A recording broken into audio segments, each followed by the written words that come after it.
Ruth Mary Jewellery, and with me I have Stephen Goldsmith, who is very well known in the industry. You are an expert polisher, aren't you? Yes. Now, to those who don't know, polishing is not this tiny... What are you laughing at? Is that because they're all laughing. Yeah. My audience is laughing.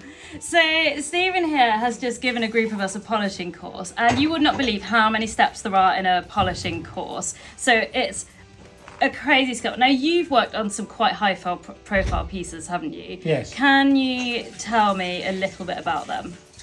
Well, what Premier League Cup would be one of the highlights of my career. Actually, during the Beckham time, I've discovered, because I wasn't really You're not into football, are No, you? I'm not into football, so I didn't really know about the Beckham problems or anything. But I was quite privileged when I saw it on Netflix about he was holding my Premier League Cup. The one you polished? The one I polished, which was the Carling Cups. Did he leave his fingerprints all over Oh, definitely left those ones.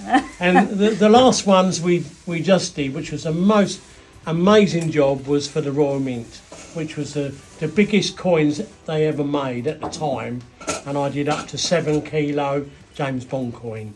And that involved quite some logistics in order to get those polished for security the and Am I allowed to all talk that. about that on here? Not so much. Okay, we'll leave that bit we'll out leave then. that bit. So basically, when you're working for the Royal Mint, it's all totally secret. It's not mainly because of who I'm working for. It's because of another mint company might try and beat them to the punch.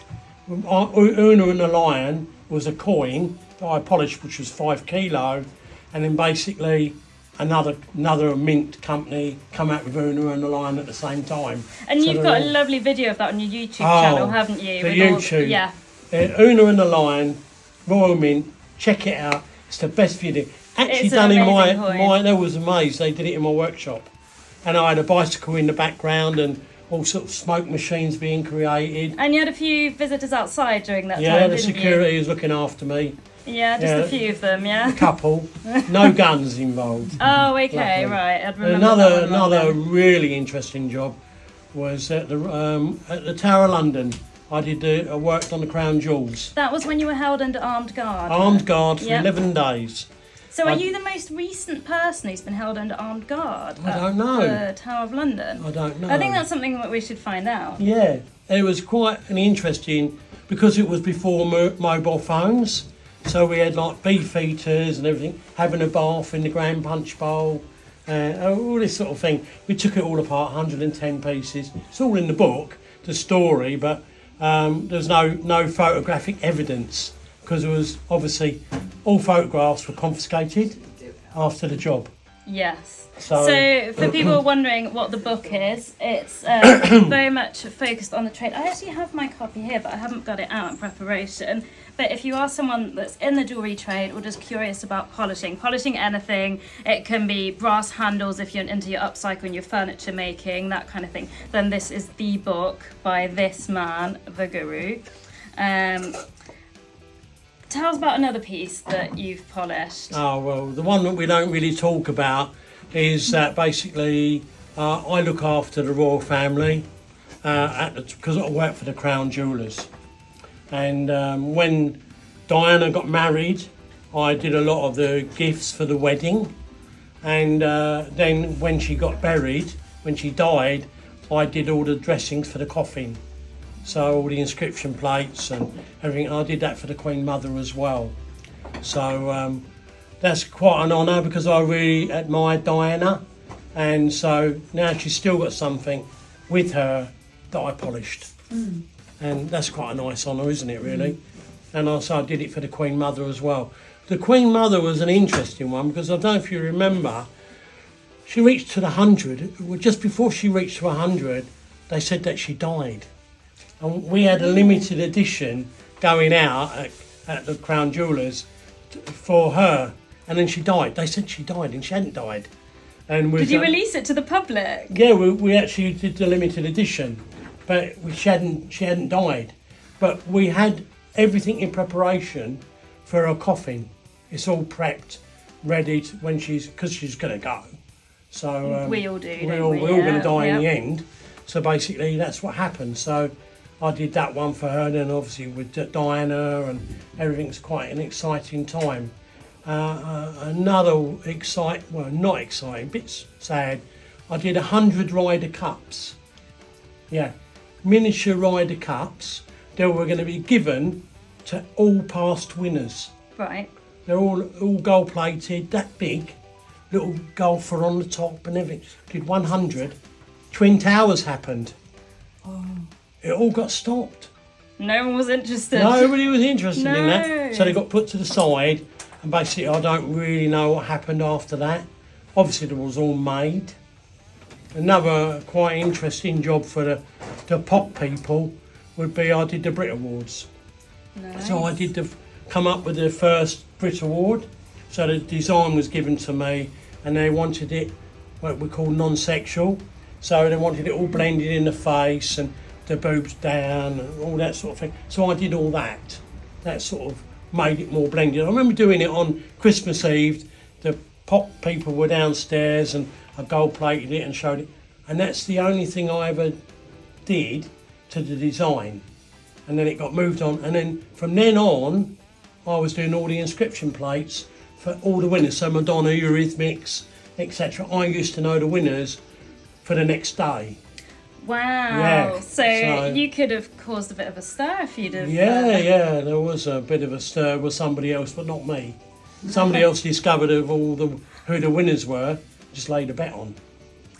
Oh Yeah. dear. That's insider trading, that is. So Well, that's it's a legal yeah. thing, so we would never even dream of doing that sort of thing, you know. No, and you're Even- obviously very used to seeing pieces that you've worked on TV and things like that.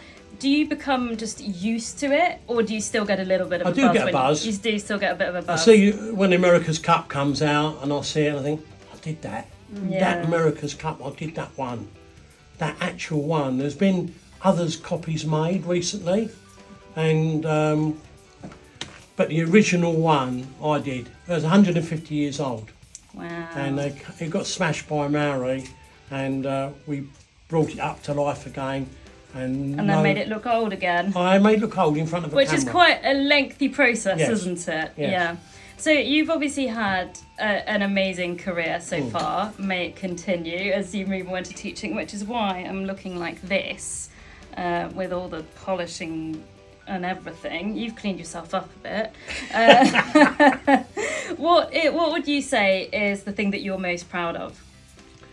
The most proud is the coins, actually, to be able to polish 40 kilo of pure gold coins at the end of my career, more or less, although I do things more in secret now.